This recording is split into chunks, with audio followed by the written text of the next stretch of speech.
그들이 누구였는가? 오늘 이 시간 우리가 성찬에 나가기 전에 예수님이 우리에게 베푸신 그 살과 피를 나누기 전에 말씀을 통해서 다시 한번 저와 여러분이 마지막까지 우리가 하나님 나라에 입성할 때까지 교회 여러분 끝까지 호산나 호산나 하기를 원합니다. 주님께서는 우리에게 이렇게 메시지를 전하셨습니다. 마가복음 8장 27절부터 38절까지의 말씀입니다.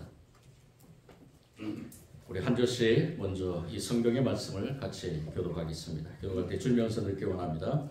예수와 제자들이 빌립보 가이사의 여러 마을로 가실새 길에서 제자들에게 물어 이르되 사람들이 나를 누구라고 하느냐? 제자들이 여자에게 세례 요한이라고 너는 엘리야 너는 선지자 중에 하나라 하니라. 또 물으시되 너희는 나를 누구랴 하느냐? 베드로가 대답하여 이르되 주는 그리스도시니이다 하매 이에 자기의 이름을 아무에게도 말하지 말라고 하시고 인자가 많은 고난을 받고 장로들과 대제사장들과 서기관들에게 버림받아 죽임을 당하고 사흘 만에 살아나야 할 것을 비로소 그들에게 가르치시되 들어놓고 이 말씀하시니 베드로가 예수를 부르고 하느냐매 예수께서 돌이키셔 제자들을 보시며 베드로를 꾸짖어 이르시되 사탄아 내 뒤로 물러가라 네가 하나님의 일을 생각하지 아니하고 도리어 사람의 일을 생각하는도다 하시고 우리와 제자들을 불러주시되 누구든지 나를 따르거든 자기를 부인하고 자기 십자가를 지고 나를 따를 것이니라. 누구든지 자기 목숨을 구원하고자 하면 잃을 것이요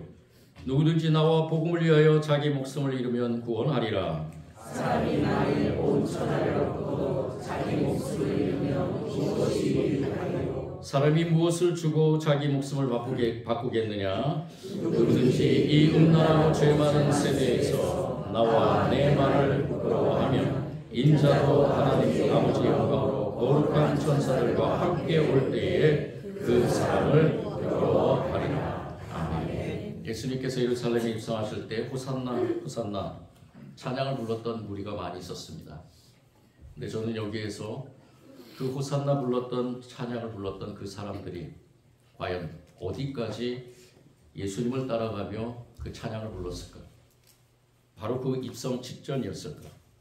아니면 조금 더 그 다음 날까지 불렀을까? 대부분의 무리들은 예수님을 십자가에 못 박으라고 외쳤습니다. 예수님을 호산나 호산나 찬양했던 자들이 예수님을 십자가에 못 박으라고 외친 그 현상은 어디에서 비롯된 것일까? 우리가 오늘 이 시간에 예수님께서 그 예루살렘 입성하기 전에 제자들에게 자신이 이제 가야 될 그 길, 메시아로서 반드시 가야 될 그 길에 대해서 이 베드로에게 귀한 고백을 들음과 함께 그리고 그 길 가운데 반드시 거쳐야 될 고난과 죽음에 대한 것을 예언하고 있는 것을 보게 됩니다. 예수님이 예루살렘 입성하실 때 호산나 외친 자들 중에서 과연 몇 명이 예수님의 그 고난과 죽음에 같이 동참했을까? 초대교회의 성도들은 이 의미를 깨닫고 이들이 가장 듣기 좋아하는 그러한 하나의 명제가 있었습니다. 그것이 무엇이냐 바로 그리스도인입니다. 그리스도인. 이 그리스도인이라는 말은 사실은 로마에서는 아주 가장 수치스러운 말로 전파되었습니다. 로마에 아주 유명한 타키루스라는 역사가가 있는데요. 이 타키루스라는 이 역사가는 타키투스입니다. 죄송합니다. 타키투스라는 이 역사가는 이 그리스도인을 뭐라고 명제했냐면은 수치스럽고 간교한 것들을 따르는 사람들이라고 했습니다. 로마 황제 네로 시대 때 자신의 잘못을 감추기 위해서 이 그리스도인들을 향해서 이 타키투스를 사용해서 이들이 어떠한 자들인가를 부각시키면서 이들에게 그 죄를 뒤집어 씌우면서 많은 아주 가장 극심한 학대를 했던 것이죠. 그런데 초대교회에서 특별히 안디옥 교회의 그 성도들이 자신들이 그리스도인이라고 부르는 것을 자랑스러워했다는 것. 그리스도인이라고 불리면은 그들의 앞날은 뻔합니다.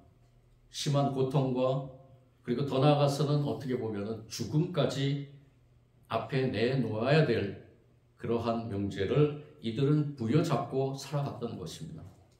로마인들이 로마에서 선포했던 그리스도인과 이 그리스도인들 초대교회의 성도들 신앙을 끝까지 지키면서 하나님 나라의 백성으로서 삶을 살아가는 그 삶 속에서 오히려 자신들이 그리스도인이라고 드러내기를 원하는 그러한 이 초대교회인들 사이의 그 괴리감, 이 괴리감 속에서 예수님께서는 그것을 미리 예측하시고 오늘 이 말씀에서 특별히 제자들에게 또 예수님을 따르는 그 무리들에게 앞으로 이들이 예수님이 예루살렘에 입성할 때 반드시 이들이 호산나 하고 찬양 부를 그들이 모두가 다 같이 그리스도인이 되기를 원했다는 것입니다. 그리스도인, 이걸 한마디로 조금 더 풀이해서 정의하자면은 그리스도를 따르는 추종자라고 볼 수 있습니다. 이 추종자라는 말은 좋아하는 사람을 매우 쫓아다니는 사람들을 칭호하는 것입니다. 좋아하는 사람, 쫓아다니는 사람. 여러분들 예수님 좋아하시죠? 예수 그리스도를 좋아하시나요? 예수님을 좋아하는 것과 예수 그리스도를 좋아하는 것과는 차이가 있습니다. 예수라는 그분, 이 땅에 한 인간으로 오셔서 단지 어떻게 보면은 철학자로서 보는 사람도 있고요. 어떻게 보면은 이 예수라는 사람을 단지 인류의 한 역사 속에서 존재했던 가장 유명한 사람으로 여기는 사람이 있고요. 예수라는 이 이름 가운데서 이 예수라는 그 이름 속에서 자신이 예수라는 그분과의 관계를 이렇게 명제하고 나아가는 사람들이 있다는 것입니다. 그런데 예수님을 그리스도라고 고백하는 사람들, 예수님을 그리스도라고 고백하는 사람들, 그리스도는 바로 하나님으로부터 기름 부음 받은 자라는 뜻입니다. 그래서 오래전부터 이 하나님으로부터 기름 부음 받은 그러한 사람들은 세 가지의 사명을 감당했습니다. 왕과 제사장과 선지자. 이러한 사명을 가진 사람들에게 하나님께서는 특별히 기름을 부었습니다. 이분들이 기름 부음에 대해서 합당한 그 사명을 감당하는 가운데 유독 이 예수님에 대해서 그리스도라고 칭하는 것은 이 세 가지의 이 삼중 사역을 감당하는 이 예수 그리스도라는 것은 예수님은 단지 하나의 랍비요, 하나의 선생이요가 아니라 바로 하나님으로부터 기름 부음 받은 제사장이요, 왕이요, 선지자라는 것입니다. 그런데 이러한 그리스도라는 이 명제를 예수님은 제자들에게, 특별히 사랑하는 베드로에게 그 고백을 받게 되죠. 베드로는 이 마가는 이 고백이 누구에게서 이루어졌는가라고 기록하지 않았지만 이 고백은 성령을 통해서 하나님의 영을 통해서 고백하겠다는 것입니다. 이 고백이 시작된 것, 예수님은 그리스도시요 살아계신 하나님의 아들이십니다라는 이 고백의 명제가 제자들뿐만이 아니라 예수님을 따르는, 예수님을 추종하는 그리스도인들에게 반드시 필요하다는 것입니다. 예수님은 왕이시오, 예수님은 제사장이시오, 예수님은 선지자이십니다. 예수님을 통해서 모든 것이 이루어짐을 고백하는 그 고백의 삶에서 하나님 나라의 백성으로 살아간다는 것입니다. 그런데 여기에서 또 한 가지 우리가 생각해야 될 것, 베드로가 왜 책망을 받았는가? 예수님께서 오늘 말씀에 보면 31절에 이제 예수님이 고난을 받고 장로들과 대제사장들과 서기관들에게 버림받아 죽임을 당하고 사흘 만에 살아날 것을 비로소 처음으로 이 제자들에게 예언을 하게 됩니다. 이 제자들에게 예언한 의미가 무엇인가?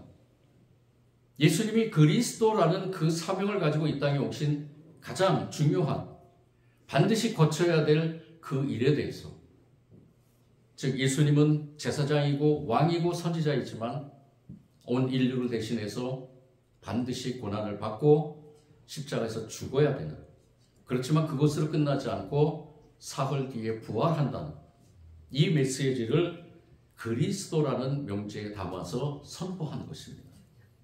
그런데 이 베드로는 이 그리스도라는 명제에 대해서 오해했던 것이죠.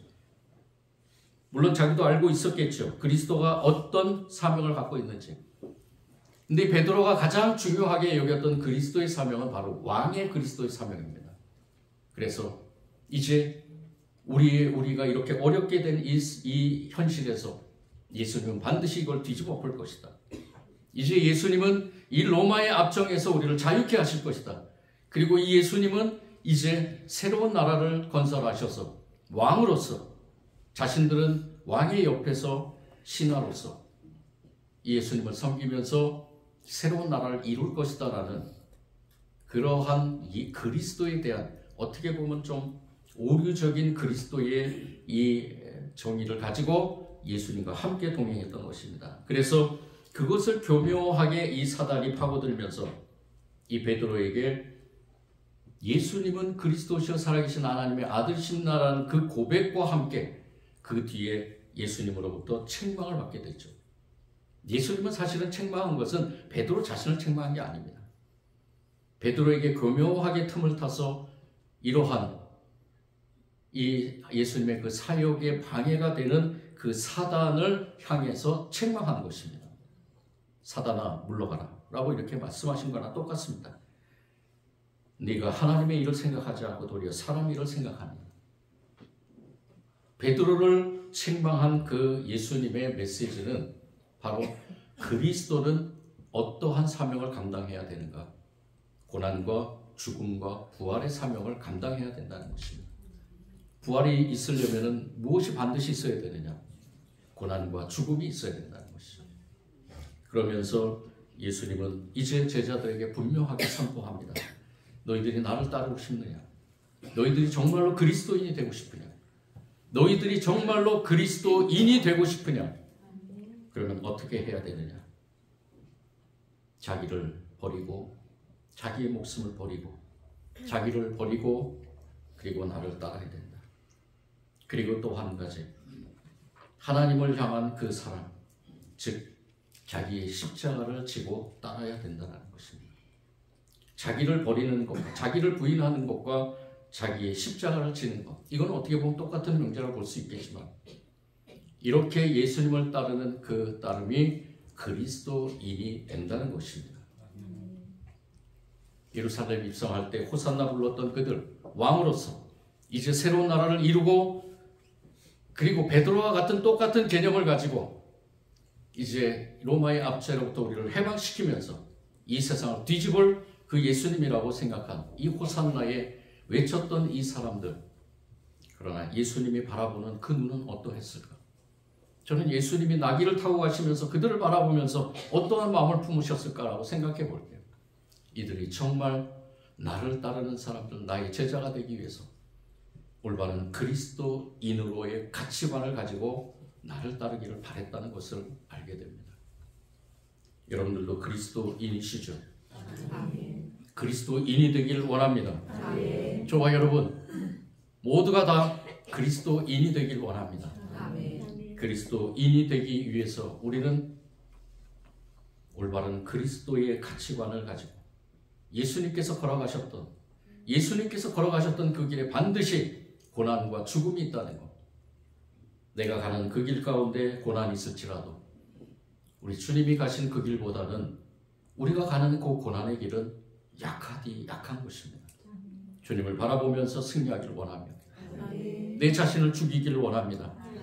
나를 죽이고 나를 십자가에 못 박고, 나를 십자가에 못 박음으로 주님께서 우리를 위해 십자가에 죽으신 그 길 가운데 놀라운 하나님의 은혜가 풍성하게 임한다는 것, 그것을 깨닫고 우리가 한 걸음 한 걸음 주님이 가신 그 길을 따라가는 저와 여러분이 되기를 원합니다. 아멘. 일부러 고난의 자리를 찾아가는 말이 아닙니다. 그리스도를 따라가는 길에 주어진 그 고난의 십자가를 믿음으로 지고 가라는 것입니다. 우리가 가는 그 길에 저와 여러분 홀로 두지 않으시고 늘 성령님께서 함께 하실 줄 믿습니다. 아멘. 엘리트적인 종교 생활을 하기 위함이 아니라 종교를 넘어서 믿음을 소유하기 위한 고난의 자리에 기꺼이 서야 되는 저와 여러분이 될 줄 믿습니다. 이제 우리 그 믿음을 가지고 성찬의 자리로 나아가기를 원합니다. 주님께서 우리에게 베푸신 이 귀한 은혜의 자리, 성찬의 자리에서 다시 한번 주님의 고난을 묵상하고 주님이 우리에게 베풀으신 살과 피를 묵상하고 그리고 그 살과 피를 묵상하면서 또한 우리도 또한 주님을 따라가는 그리스도인으로서 우리가 이 성찬의 자리에서 다시 한번 우리의 삶을 주님 앞에 내려놓고 고백하는 저와 여러분이 되기를 원합니다. 네, 이 시간같이 우리 성찬의 자리로 나아갈 때 우리 김석균 찬양 선교사가 고백한 그 찬양을 같이 부르며 성찬의 자리로 나아가길 원합니다. 네, 왜 나만 겪는 고난이냐고 불평하지 마세요. 고난의 뒤편에 있는 주님이 주실 축복을 미리 보면서 감사하세요. 왜 이런 슬픔 찾아왔는지 원망하지 마세요. 당신이 잃은 것보다 주님께 받은 은혜 더욱 많음에 감사하세요. 우리 찬양의 고백을 드리면서 제 성찬의 자리로 나아가겠습니다.